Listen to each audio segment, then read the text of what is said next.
Holidazers, it's Lindy here. On today's episode, we are going to be making Italian egg bread. And if you've never tried this bread, it is amazing. It's a really sweet bread and it's perfect for Easter time. So we're going to start with 1 cup of warmed milk, mix in 2 tablespoons of sugar, and a package of dry instant yeast. We're going to stir this together and let it sit to the side until it becomes light and foamy looking. Go ahead and stir it up good. This will help activate the yeast when you add it to the warm milk.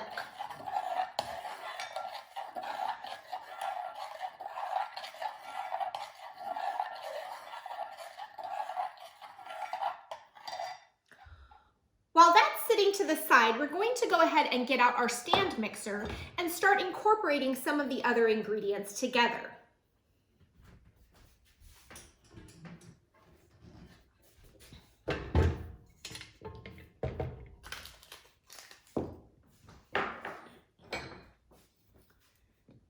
Notice on today's episode, I'm using the dough hook because we are making a traditional yeast bread. So this time it's very important to have a stand mixer to be able to use this recipe, okay? In our mixing bowl, we are going to mix together 4 cups of flour,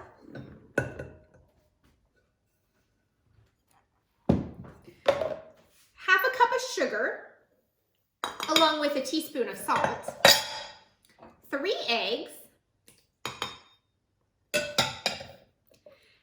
teaspoon of almond extract. And if you don't have almond on hand, you can do something a little less traditional and use lemon or vanilla extract even. Some lemon zest, which makes it pretty amazing if you have fresh lemons to be able to zest. About 1/4 teaspoon of lemon zest. And then 1 cup of butter that's been melted but slightly cooled. We don't want to cook the eggs in our mixing bowl. Okay, we're going to go ahead and turn on that mixer.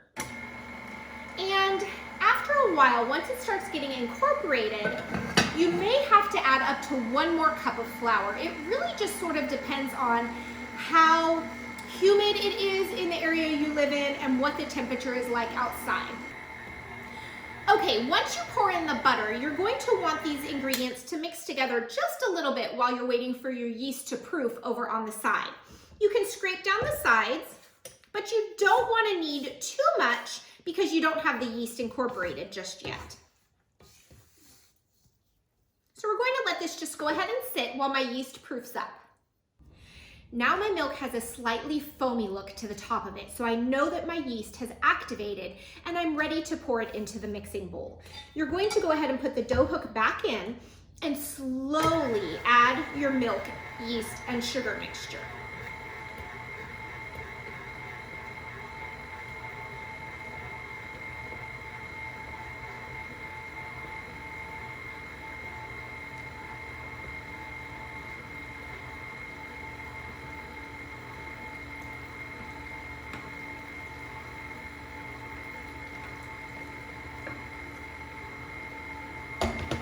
As you are mixing, if it's really gooey looking and not pulling away nicely from the sides of the mixing bowl, you can add up to 1 more cup of flour if needed. Mine's a little gooey looking, so I'm going to sprinkle just a little bit more flour into my mixing bowl, but not a whole cup at once.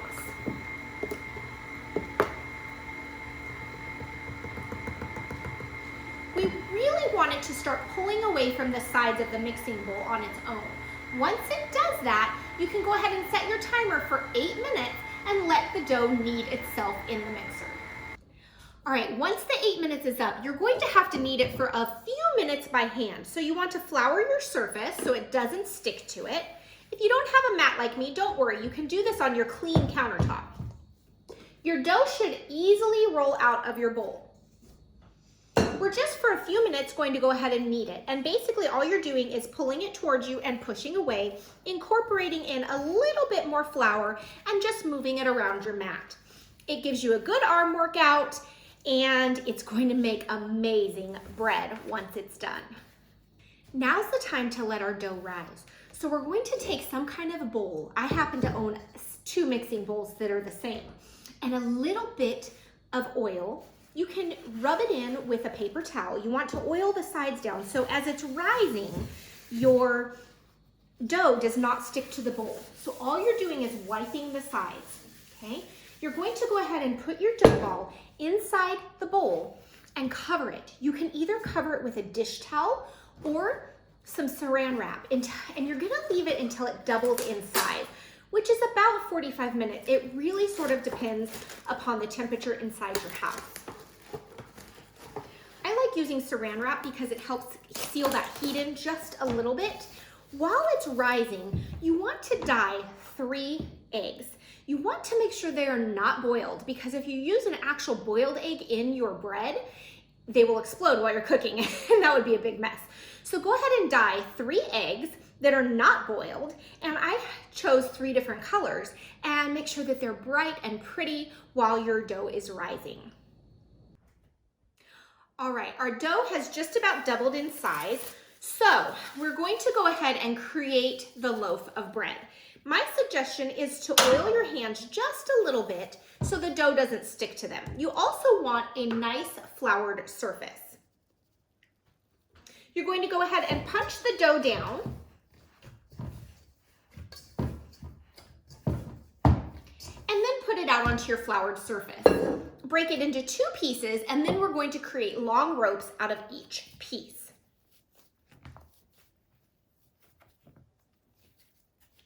Make sure you have lots of flour on your surface so it doesn't stick. And you literally are just rolling back and forth, creating a snake out of the dough. You can even stretch it some out with your hands and then roll to try to get some of those creases out. If you need to add a little bit of oil, don't be afraid to do that as well.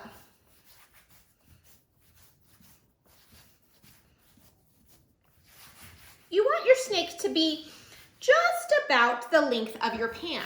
Here's my cookie sheet, and my snake is just about the length of my pan. Try to get out as many cracks and creases as possible. It makes a nice smooth bread that way. Okay, go ahead and set one to the side and create your other one. Add a little flour to your mat if you need to.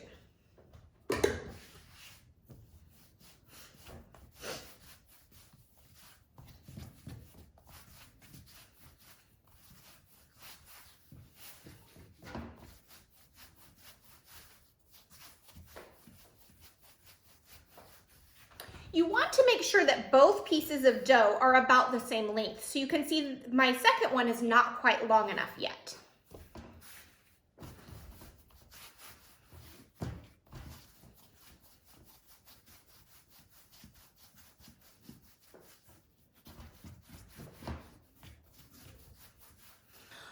All right, now that we have both pieces of dough about the same length, we're going to take our cookie sheet that has parchment paper and put it in front of us. We're going to move our dough onto the cookie sheet and braid it together. You're not braiding like hair, it's just a twist. So you're going to join the 2 ends together and sort of bend them under to make a pretty end, and then just twisty tie them back and forth.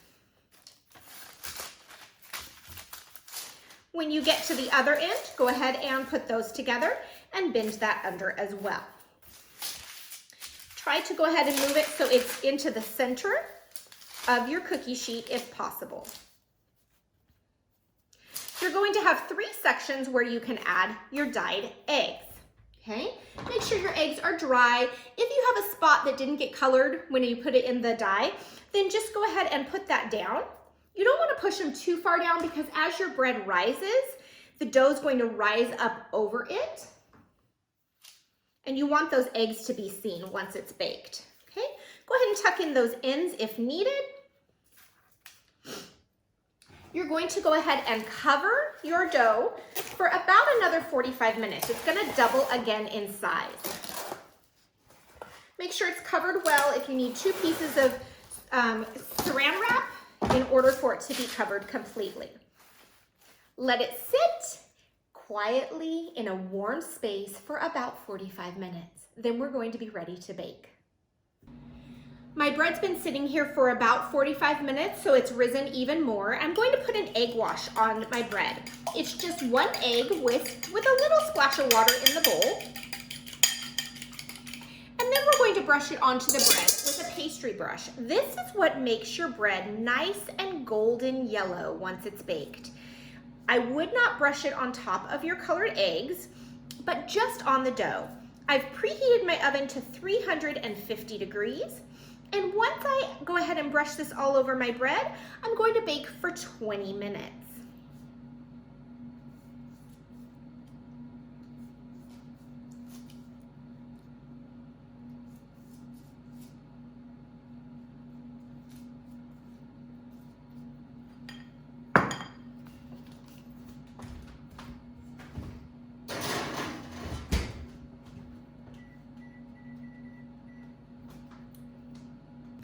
Our bread is hot out of the oven and smells amazing. I can smell that almond extract and the lemon zest in it.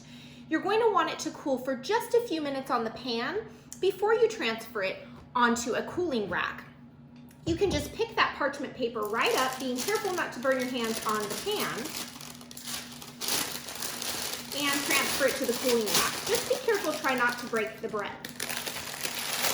Let it cool completely before transferring it to a plate or platter and serving, and then enjoy. Thank you so much for joining me for today's episode. Be sure to click that subscribe button right now so you're notified every time we upload a new video. Make sure you give us a thumbs up if you liked this, and feel free to add any comments or questions.